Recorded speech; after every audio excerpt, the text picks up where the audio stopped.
Hey guys, absolutely no one has been asking me how I built this standing desk, so I decided to make a detailed video about how I built this standing desk.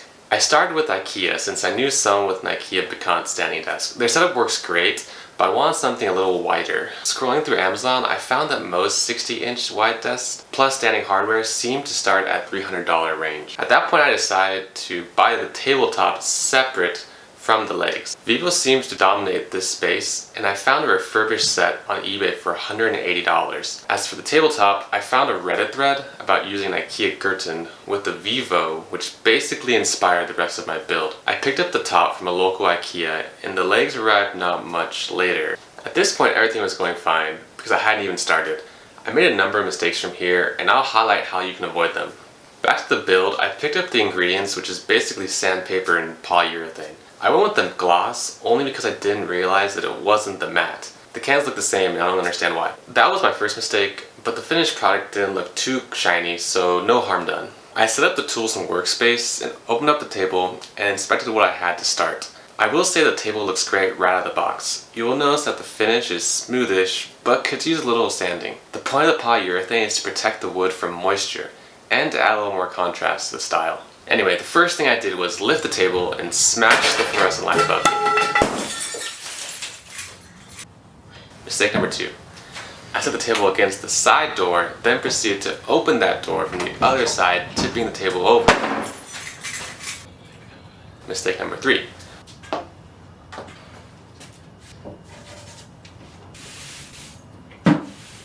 Really enjoying this. I used a number of chairs as a makeshift workbench to evenly distribute the weight of the tabletop, although that ended up not being the best idea. I decided to start with the bottom of the tabletop first, so when I flip it over, it won't be resting on the finished side for too long.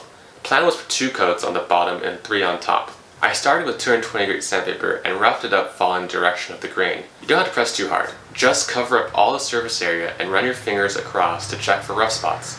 Also, don't forget about the edges. Use a rag to dust off the surface, followed up by the tack cloth to finish it off. Tack cloth in reality is just a sticky rag to remove dust particles. This was my first time applying polyurethane, so I was a bit too careful on the first go, but I got more confident as I progressed. One thing to note is the quality of your brush. As you'll be using it many times, you really don't want any bristles to fall loose and stick to your table. My half premium Walmart brush did fine, although some bristles did come loose. Just keep an eye out for that and fix wherever it's needed. I let the first coat sit for 3 hours, then reviewed. Already the wood was looking classy, but I could feel some rough spots again, as expected. Sand again, tack it, and apply another coat. This time a little more liberally. The next day I flipped it over and decided to move it to the floor. I used the cardboard box the tabletop came in to protect the bottom side. Sand, tack, poly, 3 hours, sand, tack, poly, 3 hours, sand, tack, poly. Overall, this part of the build was the easiest, but a little subjective as to know when you're complete. I decided that after 3 coats, things were looking pretty good. The table felt smooth and not too shiny at all. And now the legs. I dragged the box into my room, unpacked 80% of the contents before realizing that I was planning to lay down new floors in a few weeks, and there's no way this desk, fully built, would fit through my doorway. Mistake number 4 or 5 if you're still counting. I decided to pack it up and let it chill in the garage for a bit more. Getting back into it with new floors, I pulled out the pieces for real this time. The instructions are fairly straightforward, but I will say that starting this part at 10:20 p.m. and trying to move the camera around led to a few problems that can easily be avoided if you just read the docs. I'll point them out as we go along. Start with the sink rod, the extending piece, and see how long you want it to be for your desk. At least that's what I thought at first, but you can do that after attaching the legs. The legs attach with the provided bolts, and the grooves along the side guide you into a snug fit. The only challenging part was pre-drilling the holes for the screws and attaching the legs. This was only a drag because I completely botched the instructions and screwed them in too early. The pamphlet clearly says only to pre-drill the holes, then continue.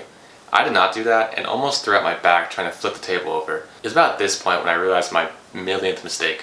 Luckily, unscrewing the table while it was set up was not a big deal. I was able to attach the cable management tray and spacers without much problem. Biggest impact was my sleep quality. Here's a few things to note if you're making the same build. The tabletop alone is 50 pounds, which is heavy, but the Vivo instructions say that the legs can handle up to 150. I weighed all my large desk components, and I'm not even close to that. Probably around 80 pounds if I had the monitor arm. The motor still raises and lowers just fine, and I can lean on my table without any worries either. Now, I've read some complaints about stability when it's raised. I will say it wobbles slightly in the standing position. You have to be actively shaking it though, and is definitely not noticeable with regular writing, typing, or gaming while standing or sitting. Overall, I'd recommend this build to anyone who wants to up their work from home life. I've only made this video because I had the camera, build materials, and time, but if you have any questions, feel free to reach out. Okay, bye.